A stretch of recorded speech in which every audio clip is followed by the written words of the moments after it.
Hey friends, welcome back to Huge Head Studio. My name is still Robbie, and recently I watched a short that had these big futuristic army guys wearing these crazy suits of armor just mowing through waves and waves of enemies like it was nothing, and I was like, oh man, those guys are dope. And then I thought, I bet I could make them look stupid. So that is exactly what the goal for today is we sculpt a little huge head version of a Space Marine from Warhammer 40k.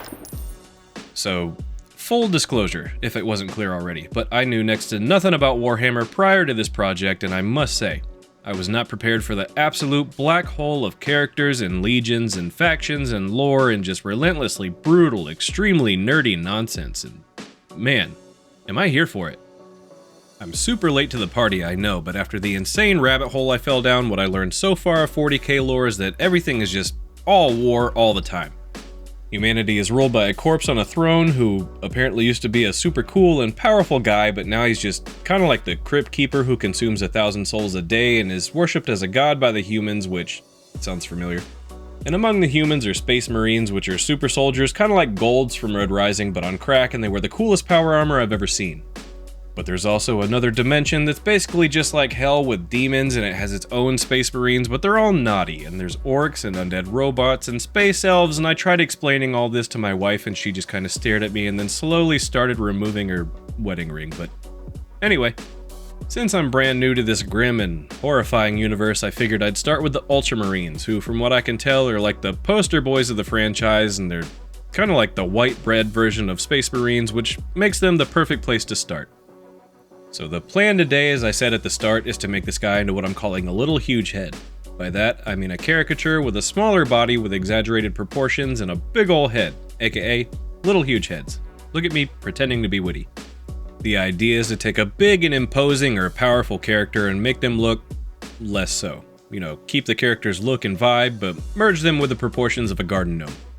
I guess you could call it chibi adjacent because that's kind of the build I'm going for, just without all the cute of a traditional chibi character. Anyway, for this particular project I'm using Super Sculpey for most of the build, which is a bit of a change of pace.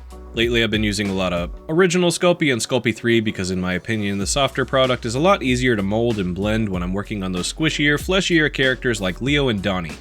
But our Space Marine here is covered in armor and he's holding a big ol' pew-pew, so Super Sculpey is the way to go as it's nice and firm, so the surface will hold its shape a lot better and won't pick up as many little imperfections like fingerprints and smudges as easily as the softer clays. So you can typically get a smoother finish without the need to sand, especially if you bake as you go in stages like I just did here to lock in all the progress on the pew-pew and prevent my fat little sausage fingers from messing things up as I add the hand. Once the hand was done, I added it to the end of the armature wire skeleton and secured it with some bacon bond, but it added a lot of weight, which would have been great if I wanted the Space Marine to dance like Pee Wee Herman, but I do not, so I reinforced the wires a little bit, and now his arms are nice and secure, which is good because there's absolutely no dancing or happiness in Warhammer. Next, I started building up the armor on the arms, then failed to hit record at some point along the way, so this part's kind of like that draw the rest of the f***ing owl meme. I added some little details to the armor here and there, attempting to make it look more like Space Marine armor because I honestly have no idea how to make it look lore accurate because trying to research anything in Warhammer is like drinking from a fire hose. At this point, I feel like I'm tuning into a series finale and just pretending to know what's going on, but as long as it looks cool enough, I will take it. If not, I invite all of you Warhammer nerds to tell me exactly what I've done wrong on this project and what I should do differently on the next one because constructive criticism is fantastic. Unless you're like Fancy Pants from School of Rock, in that case you can just keep it to yourself. With most of the body done, I'm ready to move on to the helmet, which I sculpted out of original Sculpey, even though I've been sculpting everything else so far out of Super Sculpey. Why would I do that, you ask? Fantastic question. I have no idea. Making good life choices can be pretty hard, especially when the correct option is clear and obvious. But since I used a softer clay for the helmet because I'm clearly a genius, it required a bit of sanding, which would have been no big deal if I had realized ahead of time that I didn't have any sandpaper finer than the 60 grit I started with, so I might as well have sanded this thing with my teeth, but we're rolling with it and the helmet's just gonna have to look a bit more textured and experienced than the rest of the body. We'll just blame it on aggressive headbutting or something, I don't know. Anyway, I added a little nose vent thing because I thought it looked cool in the reference photo, but so far it just kind of looks like a Minecraft villager, so I added some hoses to it and then attached the hoses to another little piece that I'm sure has a purpose of some sort, but here you can really see the difference in the finish between the sanded original Sculpey and the Super Sculpey. It's less than ideal, and we'll try to hide some of it in paint, but it'll really just be like spraying perfume on horse poo. It'll cover it a little, but the shame will still linger. Once done, I throw the head back on the body and then add the big ol' shoulder plate things and then move on to the backpack thing. Again, not 100% sure how all the correct details of the pack are supposed to look, but my main goal is to make it look complicated enough that nobody asks any questions. Because if you add enough vents and rivets and random little panels, hopefully the viewer will just assume it's doing something extremely important. I honestly am still learning about Space Marines at this point, and I just know they look cool, so I don't know if it's like a jetpack or for oxygen or an espresso machine, but it makes the Marines look even bigger and more intimidating, so I like it. Once the pack is on, I move on to the emblem on the chest. I thought about sculpting this or carving away at it with a softer clay, but I figured my chubby little fingers may struggle at this scale, so I decided liquid Sculpey would be the best alternative. And after the emblem is done, the sculpt is done, so I get started on the paint job with a great primer coat and follow it up with a coat of the flattest black I own, which is honestly just a cheap Liquitex basic Mars Black.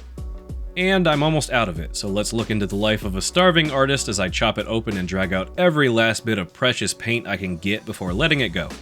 Once the black is in all the nooks and crannies, I follow it up with a coat of ultramarine blue for this Ultramarine Space Marine, which is quite a creative color for the name. After that, I do a bit of weathering by dry brushing on a lighter shade of blue throughout the armor with special attention along the edges. This helps break up the flat color and to suggest that the paint job is not fresh and has been through a battle or two. Then I apply a few layers of black again as a base for anywhere that requires a metallic paint. Metallic paints are usually pretty thin, so the black base helps with the opacity of the metallic layer, and the black may show through here and there, but that can actually aid to the metallic finish when done right, as it makes the metal look a lot heavier and more realistic. While the black layers on the body were drying, I drew on and filled in the badges on the shoulder plates. No idea if the right one makes any sense, but I've seen this fat little horseshoe on a lot of these guys, so hopefully this one works. After that, I applied a few spots of damage to the suit here and there and some little metallic details throughout the body before applying a flat coat of metallic steel for all the places I want to paint yellow. I then cover those spots with a thin coat of the yellow so that some of the metallic shine will show through, and then I do a half-hearted job of highlighting the chest emblem before deciding I can do much better than that. So I painted over the metallic yellow with a darker yellow and then worked from dark to light to try to make it look much more believable as a 3D emblem, and with the extra effort, instead of making it look much better, it looks kinda better, so worth it. Next, I decided I wanted my Space Marine to look nice and icky, because I figured if he's at war, his armor should not be shiny. So I added a grungy wash, which will also help him blend in with the foliage that I'll add to the mount momentarily. Then I continue to just make up everything as I go by adding more metallic paints to the pew-pew to try to make it look like something a Space Marine might carry, and then add the same grungy wash to it so it looks just as icky as the body. For the mount, I added some flocking powder to wet paint and then hit it with a spritz of spray adhesive to chunk it up and give it a little bit more texture. Then I added some globs of Mod Podge and dabbed it with a clump of fake grass and some little piles of rocks. I followed that up with some planks of broken wood at his feet because, I don't know, war reasons, and then last but not least, I painted his eyes a nice glowing red. And with that, our Space Marine is done and ready to spin in circles after an aggressive beat drop.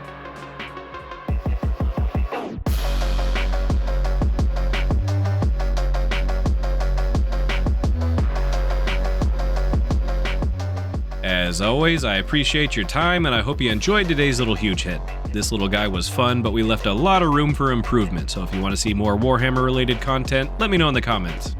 Be sure to like and subscribe if you want to see what we come up with next, but that'll do it for now, so thanks for watching, stay creative, and I'll see you on the next one.